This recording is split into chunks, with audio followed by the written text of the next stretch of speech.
Hello, my name is Amy Sturkey. I am a pediatric physical therapist. I'm here with Rebecca, and this is Eli and Ellia, and they are 2.5 months old. They are twins.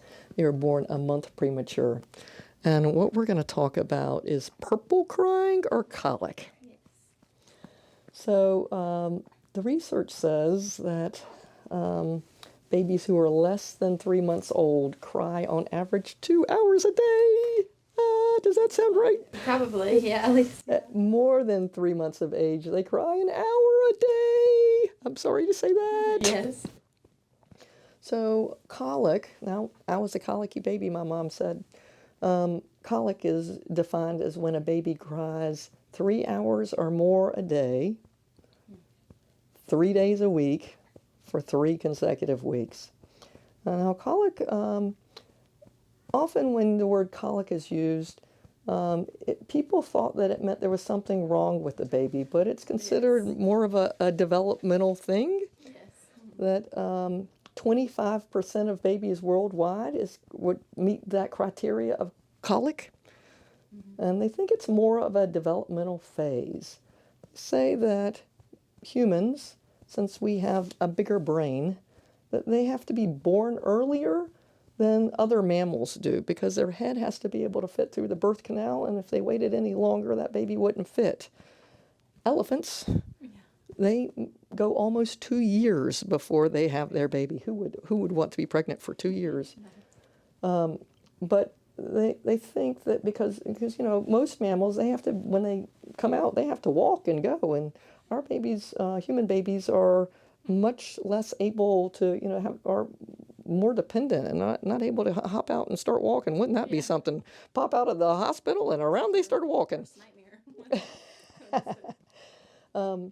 However, babies, they think, have probably, because they have to be born early enough for their head to fit through, they think there was probably another trimester, which another 3 months, a 4th trimester that they didn't get. So that 4th trimester, in quotation marks, that they didn't get, that they're just not finished cooking yet, and they're just more neurologically is not as well put together. And that's what makes some babies more likely to cry when they're early on. They say that some babies are better at self-soothing. I think you say Eli is a little bit better at self-soothing, so he's less likely to cry. And some babies have bigger personalities. If the same thing happens to 10 different people, some people would complain more about it and some people wouldn't. Babies are the same way too.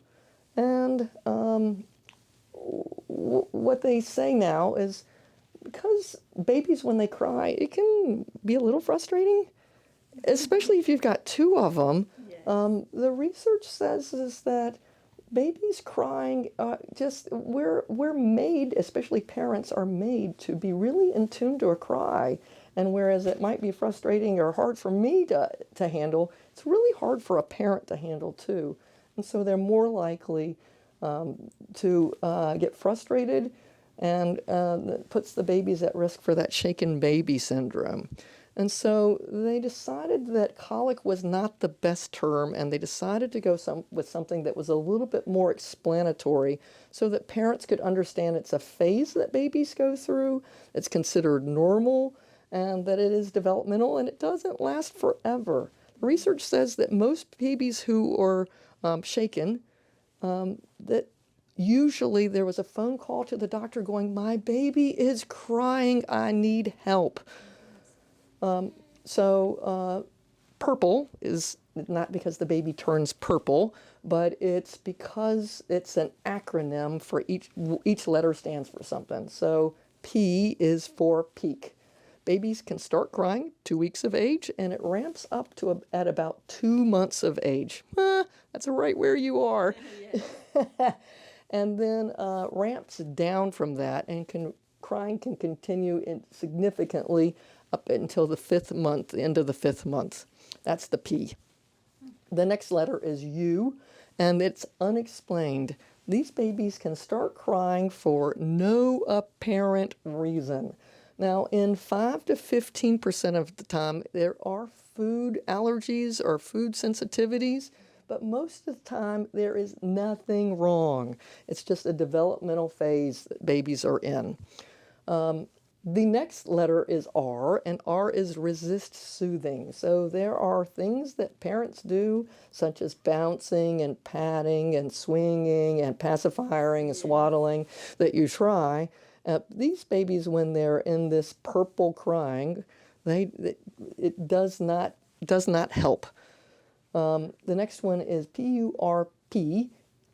It looks painful. They're making the painful face. They're extending their body, but likely they think these babies are not in pain. Thank goodness. The next one is long lasting. These babies can cry 1, 2, 3, 4, up to 5 hours a day. I can't even imagine. How many hours a day do you think? I wouldn't think more than an hour total. Total. It's just minutes. With twins, they do tend to cry a little bit more than a singleton, only because when I change one and then put him down, that baby wants to be fed usually, and it has to lay there and cry until I change the other one and they get done, and then I can scoop both up. Or it's just a waiting. They kind of have to wait a lot more than a singleton would have to wait. Right. On each other often. Right. And the last E is the evening. So the crying tends to be worse, what they call that witching hour, from 6 to 12. Do these babies cry more in the evening? They're a lot more fussy in the evening. They just seem so sleepy, and they either want to sleep, and if they, like when they're awake, they do fuss off and on. So, yeah, I would definitely say the evening's harder than the daytime. One of the things that you have to remember is when babies are in the womb, it is not a quiet place. They say the womb is 90 decibels with the sound of the blood rushing. And then the mom's moving, but many moms say that when they would lay down at bed at night when they were still, that they actually feel the baby wake up and move more, like, hey, I was having fun when you were moving, why are we still now? So they think that some babies, that it's actually just they're differently stimulated than when they were in the womb.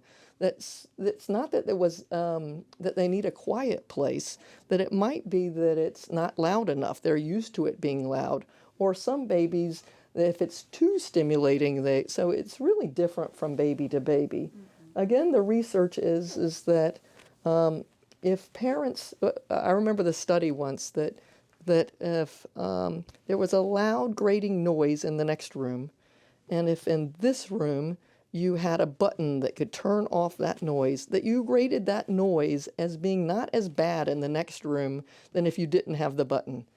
They're hoping that if they get out information about purple crying, this crying that happens in those first 2 months of age, parents can know it's not going to last forever and it's expected. Definitely, I would say so. That it's more tolerable that if you know that it's not going to last forever. I think our babies are more at risk, the babies that I see as a physical therapist, are more at risk for something just not to be exactly right for them. It is important to know that there are times that you do need to call a doctor. If they have a fever of more than 100.4 or more, you should definitely call the doctor. If they cry more when you touch them, move them, or hold them, you should call the doctor. If they're vomiting, you should call the doctor. If they have changes in their poop, such as like if it's green or mucousy, or if there's any blood in the stool, you should definitely call the doctor. If they're having trouble with weight gain, you should call the doctor. And if they really change how they act or look in any way, you should call the doctor. If they have swelling, you should call the doctor. And certainly if you have not gotten them to be able to eat or drink in 8 hours, call the doctor. I hope these are helpful things to help you cope with crying with babies. And I really appreciate you being willing to talk about your experiences. And we'll look forward to seeing you next time. Thanks a lot. Bye-bye. If you liked this video and would like to be notified by email when the next video comes out, click the subscribe button here and click the golden bell icon and ensure notifications are enabled on your account.